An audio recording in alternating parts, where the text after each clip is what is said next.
Whenever we discuss responsive controls in games, we usually talk about the time between a button press and the action being completed on screen. And while that is certainly true, that is not the full definition. Responsiveness is the time between a button press and feedback, which is what makes our brains register that the button has been pressed successfully. We will talk about why this distinction is important on the example of Bloodborne.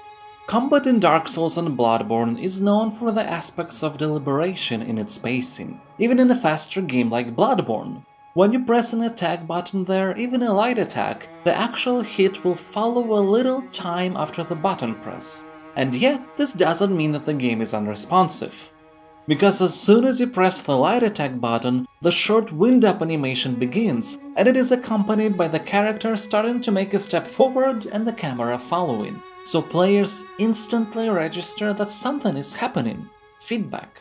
And then the actual hit animation with the appropriate sound effect happens. With charge attack, things are a little bit different. When you hold R2, you quickly get into wind-up pose alongside a sound effect that instantly defines that you have pressed the button.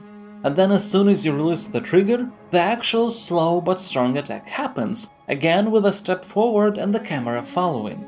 So even though in both cases the actual act of hitting is technically delayed, the feedback of a button press is shown as soon as you press it. It then becomes a matter of skill and game knowledge to time attacks correctly. But the interval between feedback and button press is just one part of responsiveness. The other is consistency. If you put a Bloodborne light attack in a more fast-paced action game where most light attacks don't have a wind-up of any kind and the button press would lead straight to the action, then the Bloodborne attack would feel very unresponsive due to inconsistency with the rest of the game. While in Bloodborne, every attack behaves by the same rules. It has a wind-up, be it quick or slow, that is then followed by an actual attack. That said, the consistency is important in the actions of the same category. For example, in the same Bloodborne, picking up items is instant. And that is fine. It all depends on what you want to focus on in your game, and thanks to clear feedback signs and consistently used mechanics, Bloodborne is a good example of what defines responsive controls.